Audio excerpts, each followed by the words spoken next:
Students welcome to my class.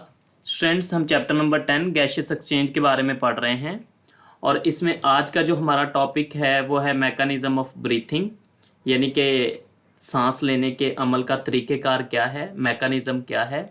सबसे पहले मैं आपको ब्रीथिंग का बता दूं, ब्रीथिंग किसे कहते हैं। हमने स्टार्ट में पढ़ा था कि ब्रीथिंग यानी कि अमले तनफ़ुस वो अमल है जिसके ज़रिए बाहर की हवा हमारे फेफड़ों में जाती है ताकि उसमें से ऑक्सीजन को हासिल कर लिया जाए और फिर अंदर की हवा को यानी फेफड़ों की हवा को बाहर निकाल दिया जाता है ताकि कार्बन डाइऑक्साइड को बाहर निकाला जा सके।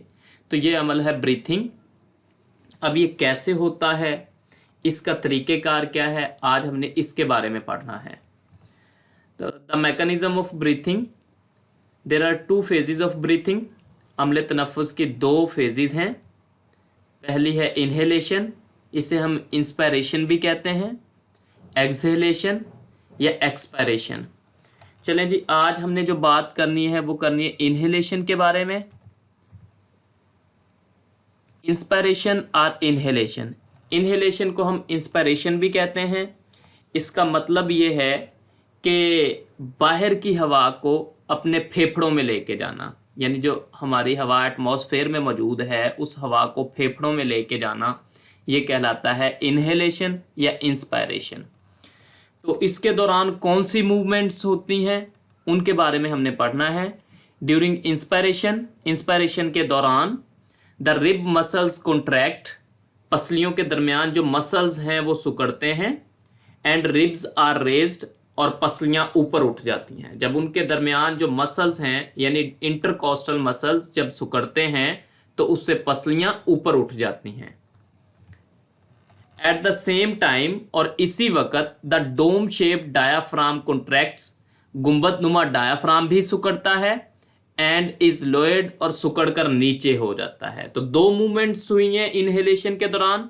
पहली मूवमेंट में पसलियों के दरमियान जो मसल्स थे जिन्हें हम इंटरकॉस्टल मसल्स कहते हैं वो सिकुड़े हैं जिससे पसलियां ऊपर उठ गई, और एन उसी वक्त गुंबद नुमा जो डायाफ्राम है वो सिकुड़ा है और वो सिकुड़ कर नीचे हो गया है। These movements increase the area of the thoracic cavity, और इन हरकत से छाती के अंदर जो खाली जगह है उसका एरिया बढ़ जाता है, यानी छाती के अंदर खिलाव बढ़ जाता है, which reduces the pressure on lungs, जिससे फेफड़ों पे प्रेशर कम हो जाता है।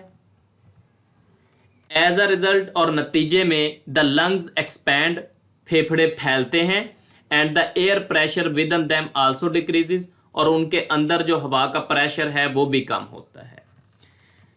तो स्टूडेंट्स वो कह रहा है कि जब ये दो मूवमेंट्स होती हैं यानी पसलियां ऊपर उठ जाती हैं और डोम शेप डायाफ्राम सिकुड़ कर नीचे हो जाता है, तो इन मूवमेंट्स से छाती के अंदर खाली जगह बढ़ जाती है जिससे फेफड़ों पे जो प्रेशर है वो कम हो जाता है, और इसी वजह से द एयर फ्रॉम आउटसाइड, जो बाहर की हवा है, रशेज इनटू द लंग्स, वो लंग्स की तरफ भागती है, to equalise the pressure on both sides, ताकि दोनों जानब हवा का प्रेशर बराबर हो सके। स्टूडेंट्स देखें, जब लंग्स के ऊपर हवा का प्रेशर कम हो जाएगा, दो ऊपर वाली जो मूवमेंट्स हमने डिस्कस की हैं उन मूवमेंट्स की वजह से लंग्स के ऊपर जब हवा का प्रेशर कम हो जाएगा, अब लंग्स के अंदर हवा का प्रेशर कम है लेकिन बाहर एटमॉस्फेयर में हवा का प्रेशर ज़्यादा है, तो एयर हमेशा कम प्रेशर की तरफ मूव करती है, तो खुद ब खुद ऐसा होगा कि फिर बाहर की जो हवा है वो फेफड़ों की तरफ भागेगी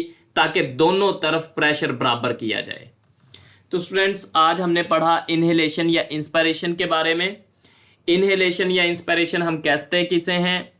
इनहेलेशन हम कहते हैं बाहर की हवा का फेफड़ों में जाना। इस दौरान कौन सी मूवमेंट्स होती हैं? दो मूवमेंट्स होती हैं। पहली मूवमेंट के दौरान रिब्स के दरमियान जो इंटरकॉस्टल मसल्स हैं वो सिकुड़ते हैं जिससे पसलियां ऊपर हो जाती हैं, और इसी तरह डोम शेप डायाफ्राम वो भी सिकुड़ता है और वो सिकुड़ कर नीचे हो जाता है। इन मूवमेंट्स से छाती के अंदर खिलाव बढ़ जाता है जिसकी वजह से लंग्स पे प्रेशर कम हो जाता है, और जब लंग्स के ऊपर हवा का प्रेशर कम हो जाता है तो बाहर की हवा खुद ब खुद लंग्स की तरफ भागती है ताकि दोनों तरफ यानी एटमॉस्फेयर और लंग्स के अंदर हवा का प्रेशर बराबर किया जाए।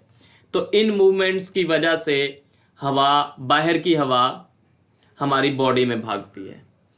तो स्टूडेंट्स ये था आज का हमारा टॉपिक। अब हम डायग्राम को भी डिस्कस कर लेते हैं। फ्रेंड्स, यहाँ पे जो ये वाली डायग्राम है इसमें हमें वो इनहेलेशन के बारे में बता रहा है। देखिए, जब इनहेलेशन के दौरान क्या होता है कि पसलियों के दरमियान यहाँ पे मसल्स मौजूद होते हैं, उन मसल्स को हम कहते हैं इंटरकॉस्टल मसल्स। जब वो मसल्स सिकुड़ते हैं तो पसलियाँ ऊपर हो जाती हैं, और एन इसी वक्त यहाँ पे जो ये डोम शेप्ड डायाफ्राम मौजूद है, ये डायाफ्राम भी सिकुड़ता है और ये सिकुड़ कर नीचे हो गया है।